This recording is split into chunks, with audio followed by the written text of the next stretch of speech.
Shalom Aleihim, Besem Yesua Hamasiah, salam sejahtera di dalam nama Tuhan Yesus Kristus. Bersama saya Pendeta Henry Tandianta BBS. Kali ini kita akan membahas sebuah tema. Tema ini judulnya begini: Petrus ditolak gereja. Petrus itu ketua rasul, tapi ditolak oleh gereja.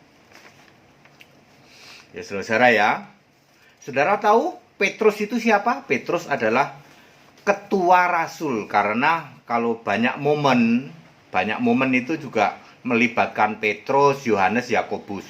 Tapi kalau murid yang dikasihi Yesus itu Yohanes. Pada waktu pencurahan Roh Kudus yang khotbah itu Petrus, ya toh. Tapi Petrus ini juga pernah menyangkal Yesus, ya.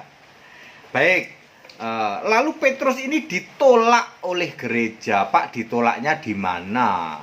Nanti tak ceritain. Sekarang kita lacak dulu Petrus, ya, kita lacak dulu.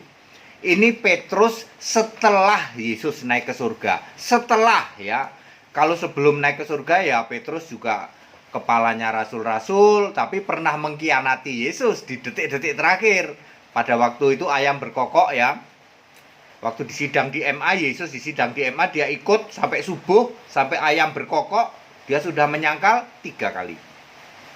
Mari kita cari tahu Petrus setelah Yesus naik ke surga. Ingat, setelah. Jadi Petrus setelah Yesus naik ke surga ini, dialah yang khotbah pada waktu pencurahan Roh Kudus. Sekali khotbah berapa yang tobat? 3.000 orang di dalam Kisah 2 ayat 41.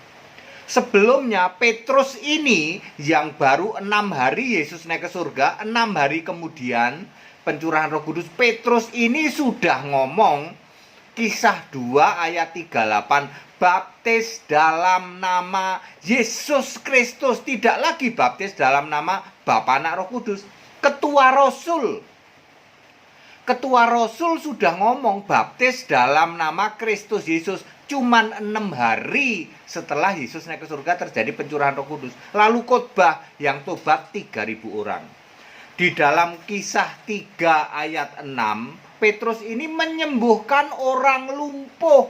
Lalu disidang gara-gara nyembuhin orang lumpuh ini. Di dalam Kisah 4 ayat 7, Petrus dan Yohanes dihadapkan ke mahkamah agama ya gara-gara nyembuhin orang lumpuh itu. Ditanya, kamu nyembuhin pakai kuasa mana, gitu ya. Terus di dalam Kisah 5 ayat 15, ya, banyak mujizat dilakukan oleh Petrus, bahkan bayangannya saja itu bisa, kalau kena orang sakit ya bisa sembuh juga, ya. Di dalam Kisah 5 ayat 15. Kemudian di dalam Kisah 8 ayat 17 itu tumpang tangan sehingga orang yang sudah dibaptis itu terima baptisan Roh Kudus di Samaria, ya. Yang baptis Filipus baptis air dulu dalam nama Yesus, terus ditumpang tangan oleh Petrus dan Yohanes. Di dalam Kisah 9 ayat 40 dia membangkitkan Tabita Dorcas. Bisa bangkitin orang mati loh Petrus itu. Gimana nggak hebat Rasul Petrus ini, ya. Sekali khotbah 3.000 orang, orang lumpuh disembuhkan, orang mati dibangkitkan, Tabita Dorcas. Di dalam Kisah 10 ayat 15 dan Kisah 11 ayat 9, bahkan Petrus ini dengar suara langsung dari Yesus yang mengatakan dia Allah. Apa yang dinyatakan halal oleh Allah tidak boleh kamu nyatakan, engkau nyatakan haram. Yesus dari surga ngomong, terus Petrus makan tuh. Enggak, kalau haram enggak mau.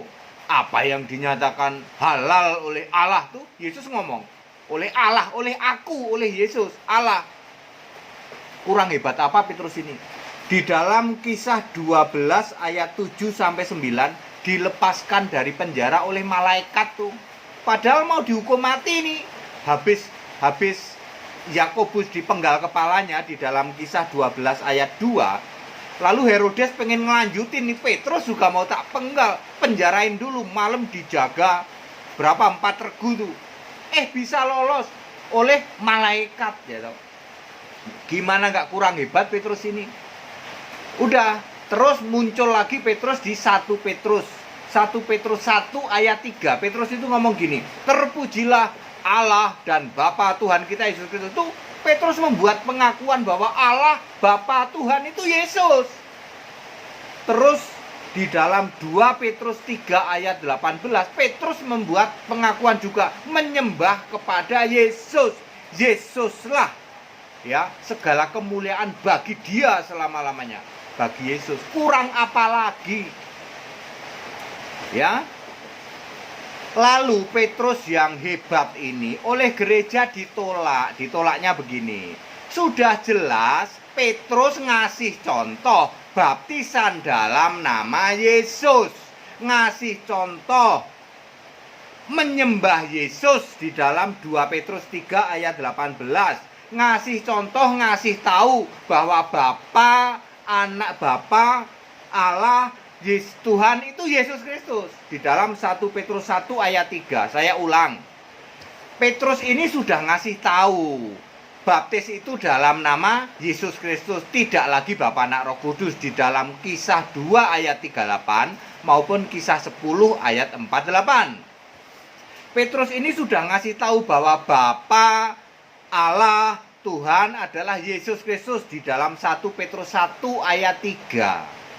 Petrus juga ngasih tahu di dalam 2 Petrus 3 ayat 18 bahwa bagi Dia, bagi Yesus segala kemuliaan untuk selama-lamanya. Berarti Petrus ini nyembah Yesus. Baptisan dalam nama Yesus, Bapa, Allah, Tuhan itu Yesus, berarti doa juga kepada Yesus, nyembah Yesus. Tapi oleh gereja ditolak. Baptisan enggak lagi dalam nama Yesus, gereja baptisannya Bapa, Anak, Roh Kudus. Nyembah enggak lagi ke Yesus, nyembah Bapa. Padahal Petrus kepala rasul udah ngasih tahu nyembah itu Yesus. Gereja tolak, gereja tetap nyembah Bapa. Baptisan itu dalam nama Yesus, ditolak oleh gereja. Baptisan dalam nama Bapa, Anak, Roh Kudus. Doa itu langsung kepada Yesus, tetapi ditolak. Doa tetap Bapa kami. Petrus ini kepala rasul ditolak oleh gereja. Yang paling parah, saudara, Petrus dijadikan paus ke-1, tinggal di Roma. Kagak ada ayat Alkitab yang mengatakan Petrus di Roma. Kagak ada. Ratusan ribu pendeta di Indonesia, saya pendeta Henry Tandianta mau nanya, Petrus terakhir ada di mana yang ditulis di Alkitab? Jangan yang nggak ditulis. Kalau nggak ditulis di Alkitab bisa saja Anda ngarang, ya ke Roma. Yang terakhir ditulis di Alkitab, Petrus ada di mana? Di Roma, Pak. Salah, mana ayatnya? Di Yerusalem, Pak. Salah, mana ayatnya? Ratusan ribu pendeta di Indonesia. Saya pendeta Henry Tandianta nanya, terakhir Petrus ada di mana? Tidak mungkin Petrus ini jadi paus ke-1 di Roma. Oh, dia saja gak pernah ke Roma kok. Lagian dia punya istri. Yesus pernah menyembuhkan ibu mertua Petrus. Berarti Petrus punya bini. Pertanyaan saya adalah, wahai para pendeta, ratusan ribu pendeta di Indonesia yang gelarnya doktor berderet-deret, pertanyaan saya adalah, di mana terakhir Petrus ditulis di Alkitab? Jangan nggak pakai ayat. Roma, salah. Yerusalem, salah. Efesus, salah. Yang benar di mana, Pak Pendeta? Di Irak. Oh, kok di Irak, Pak? Ada ayatnya? Ada. Dari mana? Makanya ikut sekolah ke sini. Pendeta-pendeta yang ratusan ribu di Indonesia yang nggak ngerti Petrus ada di mana terakhir? Di Irak. Kok sampai Irak, Pak? Makanya ikut sekolah Alkitab ya. Petrus yang ketua rasul ini, kepala rasul ini akhirnya ditolak oleh gereja.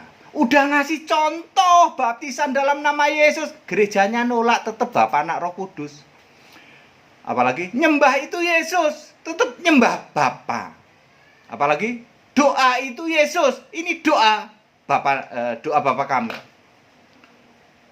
Tanda 666 nggak pernah Petrus itu memakai tanda 66, tanda di dahi dengan tangan, tanda di tangan dan dahi.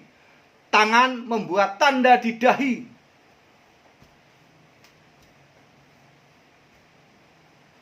Nggak pernah Petrus. Nggak pernah ngasih contoh gitu. Petrus itu ketua rasul. Ngasih contohnya apa? Baptisan dalam nama Yesus Kristus. Yang disembah siapa? Yesus Kristus. Doa pada siapa? Yesus Kristus. Tapi ditolak oleh gereja. Setelah Yesus naik ke surga, tidak ada satupun rasul yang doa Bapa kami. Tidak ada satupun rasul yang nyembah Bapa. Tidak ada satupun rasul yang baptisan dalam nama Bapa, Anak, Roh Kudus. Tidak ada satupun.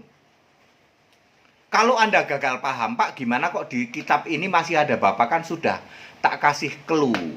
Kalau Bapa itu kan roh. Di sebelahnya terjejer Yesus. Sebelahnya lagi Tuhan. Allah, Bapa, Tuhan, Yesus, Roh Kudus. Kan roh roh semua. Berarti itu Yesus. Karena Bapa itu kiasan Yesus. Ya. Kasih karunia dari Allah Bapa dalam persekutuan dengan Tuhan Yesus Kristus. Bapa, Allah, Tuhan Yesus. Sama ini roh, makanya tetap satu yaitu Yesus Kristus. Ingat di dalam 1 Yohanes 5 ayat 7. Ada 3 yang memberi kesaksian di surga. Bapa, Firman, dan Roh. Bapa adalah Bapa yang kekal. Yesaya 9 ayat 5 adalah Yesus.